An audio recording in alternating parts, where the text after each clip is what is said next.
السلام علیکم ورحمۃ اللہ وبرکاتہ۔ ناظرین کرام، تجوید القرآن کلاسز کے سلسلے میں خاکسار آپ حضرات کی خدمت میں سورۃ النحل کے رکوع نمبر 9 کی تلاوت کے ساتھ حاضر خدمت ہے۔ ناظرین کرام، حسب سابق ہم تلاوت کے بعد قواعد بھی پڑھیں گے۔ اب ہم سنتے ہیں سورۃ النحل کے رکوع نمبر 9 کی تلاوت۔ اعوذ باللہ من الشیطان الرجیم، بسم اللہ الرحمن الرحیم۔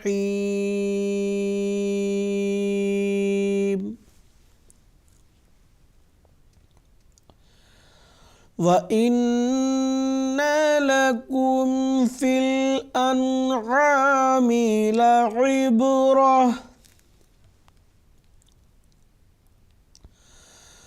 نُسْقِيكُم مِّمَّا فِي بُطُونِهِ مِن بَيْنِ فَرْثٍ وَدَمٍ لَبَنًا خَالِصًا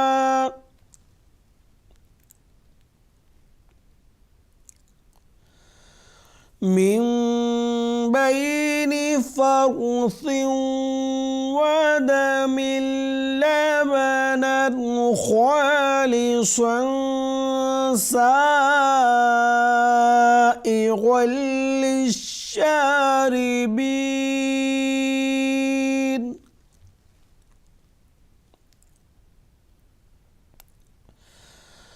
ومن ثمرات النخيل والأعناب تتخذون منه سكرا ورزقا حسنا إن في ذلك لآية لقوم يعقلون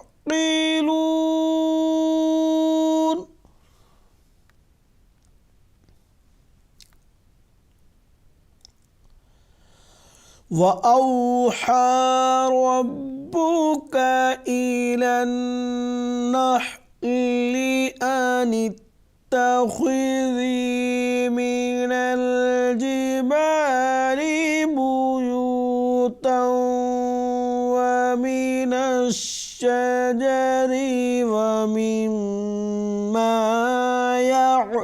يعرشون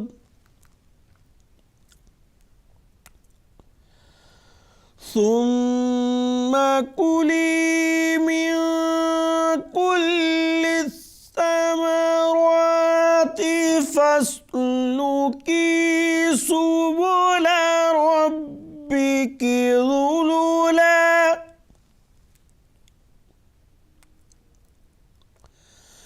يخرج من بطونها شراب مختلف ألوانه فيه شفاء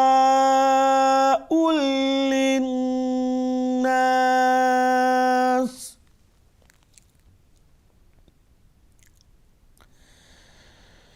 إن في ذلك لآية لقوم يتفكرون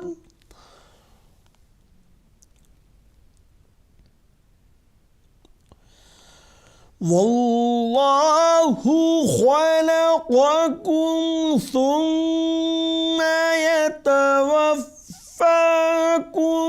ومنكم من يرد إلى أرذل العمر لكي لا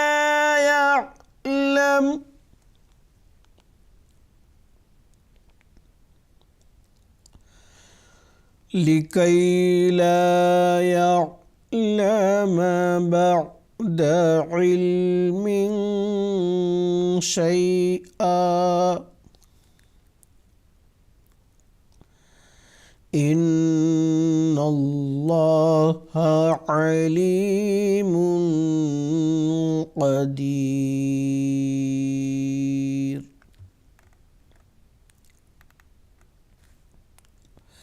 ناظرین کرام، اب تک آپ سورۃ النحل کے رکو نمبر 9 کی تلاوت سن رہے تھے۔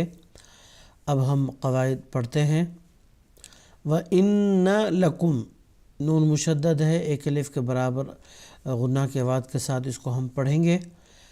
فی الانعام، نون ساکن کے بعد حرف حلقی آیا ہے تو یہاں نون ساکن کا اظہار ہوگا۔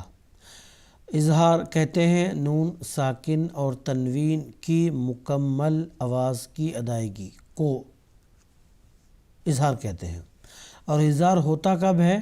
جب نون ساکن اور تنوین کے بعد حروف حلقی میں سے کوئی حرف آتا ہے تو اظہار ہوتا ہے۔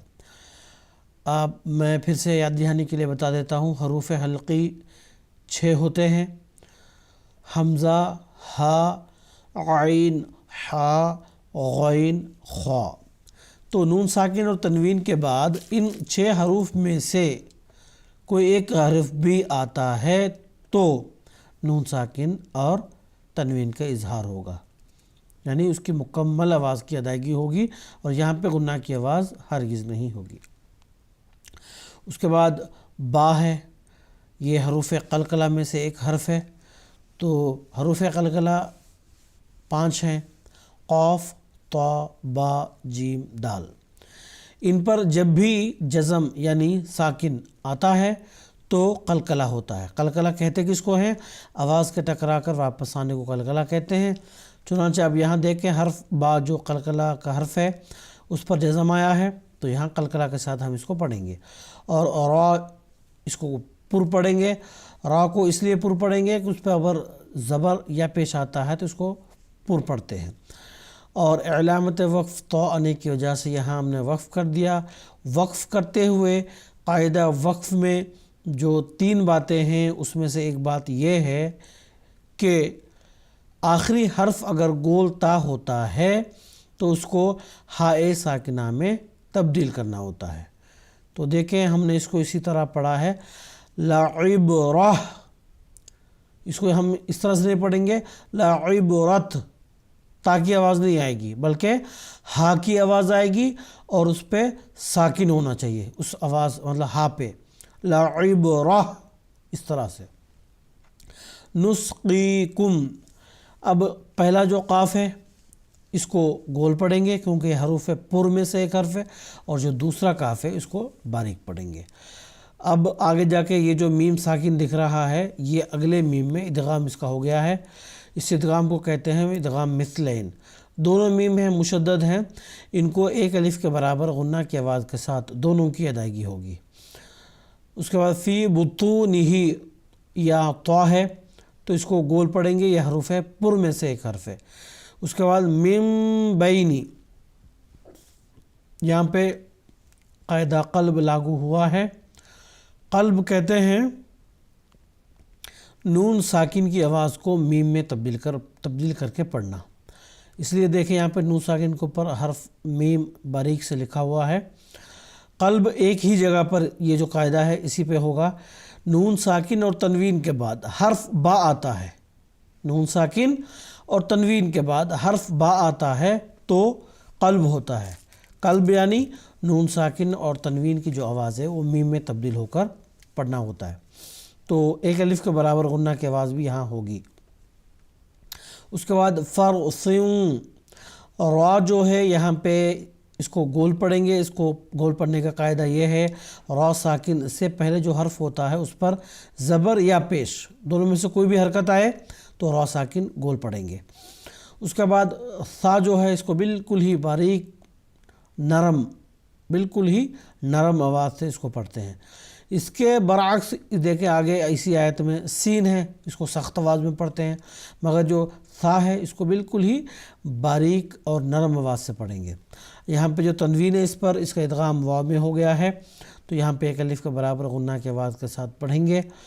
آگے میم پر جو تنوین ہے اس کا بھی ادغام ہو گیا ہے آگے لام میں، مگر یہاں ادغام کے ساتھ غنہ نہیں ہوگا۔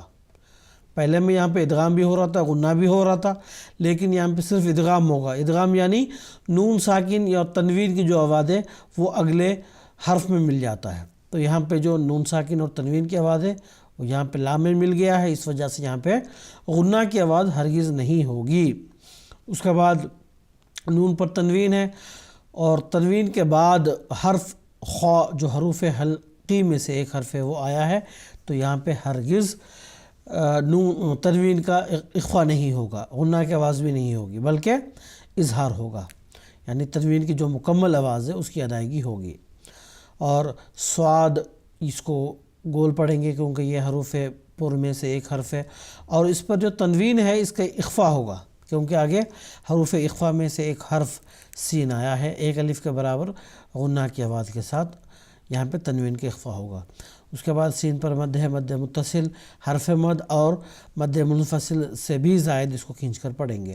غین کو بالکل گول پڑھیں گے کیونکہ یہ حروف پر میں سے ایک حرف ہے، اور اس پر جو تنوین ہے اس کے ادغام لام میں ہو گیا ہے، اور ایک الف کے برابر جو غنہ کی آواز عموماً ہوتی ہے وہ آواز یہاں نہیں ہوگی۔ اس کے بعد را پر کسرہ ہے تو اس کو باریک پڑھیں گے۔